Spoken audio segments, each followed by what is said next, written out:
Former President Trump tore into President Biden during a rally in South Carolina on Saturday for his approach to the ongoing conflict in Ukraine. When I first saw this article, I was thinking, why is he in South Carolina? Because that's a Republican state. But I remembered that's where he defeated Jeb Bush, and the latter left the race after that in 2016. So that was a significant victory for his 2016 campaign.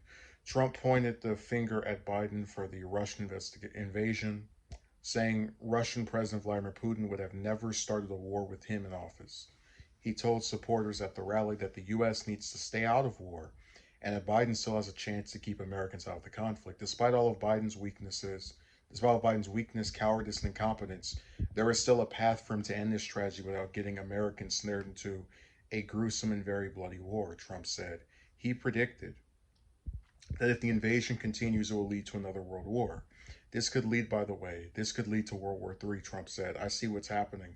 Because if you think Putin is going to stop, it's going to get worse and worse. He's not going to accept it, and we don't have anybody to talk to him. In response to the invasion, Biden has levied harsh sanctions against Russia, and this week announced a ban on Russian oil, natural gas, and coal imports. Trump said the U.S. will not be able to end its dependence on Russian oil until it commits to end Biden's ridiculous war on American energy, sounding a familiar note as Republicans have for months sought to blame the president and Democrats for rising gas prices by trying to get them to art by trying to by tying them to what they argue is lack of energy independence under the Biden administration. Analysis, however, have attributed the high prices in recent months to supply and demand mismatches related to the COVID pandemic. We have to get our great energy works drilling, pumping, producing, mining, and refining like never before. He also went after Biden for last year waiving sanctions on the Russian firm behind the Nord Stream 2 pipeline. Okay, I'm not going to read the whole thing because there's some. Okay, Trump further criticized Biden's administration for its willingness to engage with countries such as Venezuela, Iran, Saudi Arabia to potentially make up for the void but left by Russian oil imports.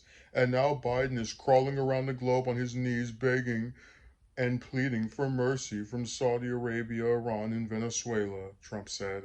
Trump said Biden was groveling at the feet of the oil rich and brutal Maduro regime. Okay, just let me break down this part before we get into the rest of the story. I get where he's trying to, because we have, especially a lot of Americans have an issue with certain countries. So, like, we hate Iran because we're kissing Israel's behind, and that's their arch nemesis government. Um, we were trying to do a coup in Venezuela that failed miserably. But why would he be against Biden trying to work with Saudi Arabia? Saudi Arabia is one of our allies. We were right there, uh, you know, attached to their hip when they went into Yemen after their friendly government got kicked out by the Houthi rebels. And even after we left that conflict under Biden, we still sell them weapons to keep on destroying people over there. So I don't know what his problem would be with Biden working with Saudi Arabia. If he has a problem with it, it certainly makes Trump a hypocrite. But to get back to some of the earlier things he said, I think it could.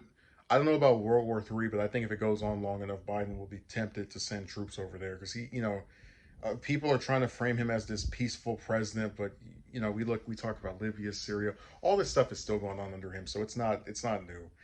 Um, the part about about Putin wouldn't have done this if he was in office, I don't believe that at all because you have all of these different governments slapping sanctions on Russia like crazy, and Putin is still moving ahead. I don't think that one country would make the difference. But what I do agree with him on is that the U.S. needs to stay out of it because there's nothing to do with us. You're making Russians suffer for what their figurehead, their head of state is doing, which I think is insane. Um, and keep Americans out of the conflict. I'm on that side now because I've been watching people for multiple weeks complain about higher gas prices. Um, and then it's like you guys pick and choose what conflicts you want to throw yourself in the middle of. So I agree with the part about we need to get out. and have no and just get take off the. I think we should take off the sanctions and just resume a relationship with Russia. Just be neutral. Just say, hey, we're not involved in this.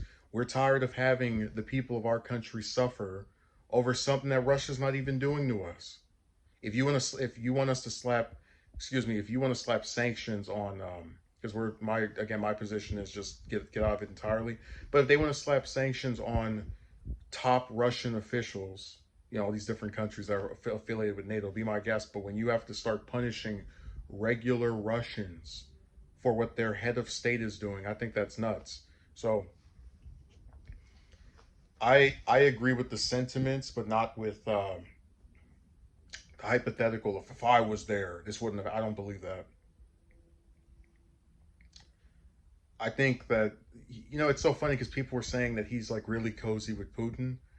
And while I think he had a good relationship with him, I don't think it would have been enough to overturn the just what we've been seeing over the last few weeks. Like I think it would be a pretty, because Trump's thing was like, I'm strong and I have strength and all. It's like I don't dispute that he would slap sanctions on Russia like that.